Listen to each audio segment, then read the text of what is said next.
राजकीय महाविद्यालय रायपुर के यूट्यूब चैनल में एक बार फिर सभी बीए द्वितीय वर्ष के विद्यार्थियों का हार्दिक स्वागत। पिछली कक्षा में हमने अकबर के साम्राज्य विस्तार के बारे में अध्ययन किया था। इस कक्षा में हम अकबर के प्रशासन के बारे में अध्ययन करेंगे। सन 1560 में अकबर ने स्वयं सत्ता संभाली। जैसा कि मैंने बताया था पिछली कक्षा में हमने अध्ययन किया था कि 1560 तक 1556 से 1560 तक अकबर जो सत्ता का अकबर की जो क्योंकि बालक होने के कारण अकबर स्वयं शासन नहीं चलाता था बल्कि बैराम खां शासन चलाता था। पर 1560 में बैराम खां को निकाल पार करता है और स्वयं सत्ता अपने हाथ में ले लेता है। जैसे ही शमसुद्दीन अतका खां की हत्या पर उभरा जन आंदोलन, आक्रोश, उज्बेक विद्रोह और मिर्जा भाइयों का विद्रोह, किंतु अकबर ने बड़ी कुशलता से इन समस्याओं का हल कर लिया। प्रारंभिक ये समस्याएं हुई थी क्योंकि उज्बेकों ने विद्रोह किया था, अतका खां ने विद्रोह किया था और उनके भाई जो मिर्जा भाइयों ने उन्होंने भी विद्रोह किया था। सभी विद्रोह को इन्होंने दबा दिया। 1562 में आमेर के शासक से उसने समझौता कर लिया, शांति समझौता कर लिया और उनसे वैवाहिक संबंध भी इन्होंने स्थापित कर लिया। राजा बहारमल की जो पुत्री थी हरकाबाई, जिनको जोधाबाई के नाम से जाने जाते हैं, उनसे उनका विवाह हो गया। इसी प्रकार उन्होंने ईरान से आने वाले लोगों को बड़ी सहायता दी। भारतीय मुसलमानों को भी उसने अपने कुशल व्यवहार से अपनी ओर कर लिया। धार्मिक सहिष्णुता का उसने अनोखा परिचय दिया। हिंदू तीर्थ स्थलों पर जो कर लगता था उनको हटा दिया गया, जजिया कर हटा दिया गया। इससे पूरे राज्यवासी को यह अनुभव होने लग गया कि जो मुगल साम्राज्य उनकी नीति में एक बहुत बड़ा परिवर्तन हो रहा है और यह परिवर्तन नीति अपनाने में सक्षम है। इसके अतिरिक्त उसने ज़बरदस्ती युद्धबंदियों को जो धर्म बदलाव किया जाता था उस प्रथा को भी अकबर ने बंद कर दिया। यह बहुत महत्वपूर्ण चीज़ है भाई। 1562 में इसको बंद किया गया। पहले क्या होता है कि युद्ध में जो बंदी बनाए गए लोग हैं उनको ज़बरदस्ती मुस्लिम बना दिया जाता था, परंतु अकबर ने इस प्रथा को समाप्त कर दिया।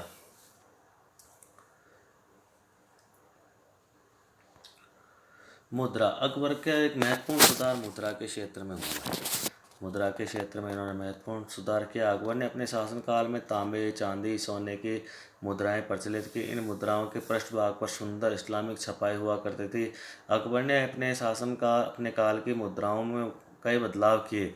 उसने खुली टकसाल व्यवस्था की शुरुआत की, जिसके अंदर कोई भी व्यक्ति टकसाल शुल्क देने में सक्षम था। वह किसी दूसरी मुद्रा या सोने से अकबर की मुद्रा को परिवर्तित कर सकता था। अकबर चाहता था कि उसके साम्राज्य में एक समान मुद्राएं चले, तो मुद्रा के क्षेत्र में अकबर के द्वारा महत्वपूर्ण सुधार किया गया।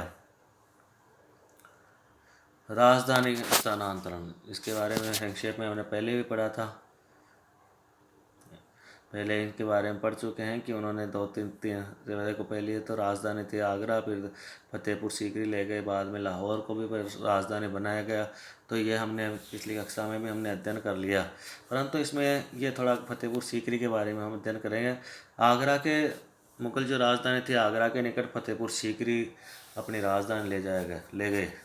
इसका कारण क्या था? इसका कारण यह था कि फतेहपुर सीकरी में एक संत थे शेख सलीम चिश्ती, तो उनसे अकबर बहुत प्रभावित थे और उन्हीं के आशीर्वाद से अकबर को पुत्र रत्न की प्राप्ति हुई। इसलिए इन्होंने कुछ समय के लिए अपनी जो राजधानी है वो फतेहपुर सीकरी ले गए, जो लगभग साम्राज्य के मध्य में थी। एक कारण यह भी था कि ये साम्राज्य के बीचों बीच पड़ती थी। एक पुराने बसे ग्राम सीकरी पर अकबर ने नया शहर बनवाया, जिसे अपनी जीत यानी फतेह की खुशी में फतेहाबाद या फतेहपुर नाम दिया गया। जल्दी ही इसे पूरे वर्तमान नाम फतेहपुर सीकरी से बुलाया जाने लगा। यहाँ अधिकांश निर्माण कार्य उन 14 वर्षों के ही हैं जिनमें अकबर ने यहाँ निवास किया। शहर में शाही उद्यान, आरामगाह, सामंतों के और दरबारियों के लिए आवास, बच्चों के लिए मदरसे बनवाए गए। ब्लेयर और ब्लूम के अनुसार शहर के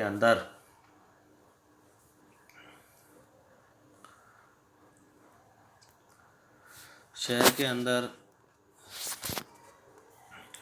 दो प्रकार की इमारतें थी। सेवा इमारतें, जो सरकारी ऑफिस होते थे, जिनमें है कारवां शेरी, टकसाल, निर्माणिया, बड़ा बाजार, जहाँ दक्षिणी, पश्चिमी और उत्तर पूर्व के अक्ष के लंबवत निर्माण हुआ। दूसरा था शाही बाग, जिनमें राज परिवार और उनके अधिकारी रहते थे, जिनमें भारत की सबसे बड़ी सामूहिक मस्जिद के साथ ही आवासीय तथा प्रशासकीय इमारतें थी जिन्हें दौलत खाना कहा जाता था। यह पहाड़ी के कुछ कोण पर स्थित है तथा किबला के साथ एक कोण बनाती है, किंतु यह निर्णय सही सिद्ध नहीं हुआ और कुछ समय के बाद ही अकबर को फतेहपुर से राजधानी हटानी पड़ी। इसके पीछे का जो मुख्य कारण था वो था यहाँ के पानी की कमी होना। फतेहपुर सीकरी के बाद अकबर ने एक चलित दरबार की रचना की जो पूरे साम्राज्य में घूमता रहता था।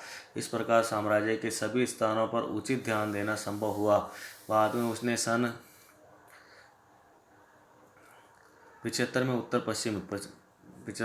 पश्चिमी लाहौर को अपनी राजधानी बनाया और पुनः अपनी मृत्यु के समय या अपने जीवन के अंतिम समय में पुनः अपनी राजधानी को आगरा ले आया गया।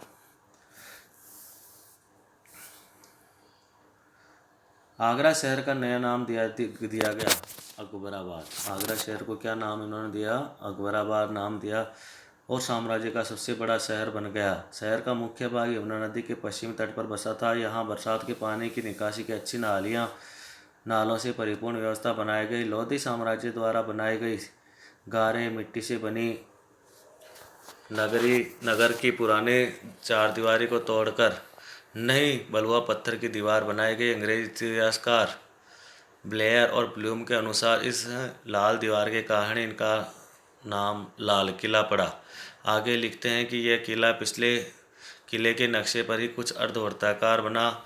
शहर की ओर इसे एक दोहरी सुरक्षा दीवार घेरे हैं जिसकी बाहर गहरी खाई बनी है। इस दोहरी दीवार में उत्तर में दिल्ली गेट और दक्षिण में अमर सिंह द्वार बने हैं। ये दोनों द्वार अपने धनुषाकार मेहराब रूपी आलों और बुर्जों तथा लाल व सफ़ेद संगमरमर पर नीली ग्लेज टाइल द्वारा अलंकरण से ही पहचाने जाते हैं। वर्तमान किला अकबर के पुत्र शाहजहां द्वारा बनाया गया। जो आगरा में वर्तमान किला ना है उसका अकबर ने तो बनाया था, परंतु उसमें बहुत सारे सुधार शाहजहां के द्वारा किए गए। इसमें दक्षिणी और जहांगीर महल और अकबर महल भी बने हुए हैं।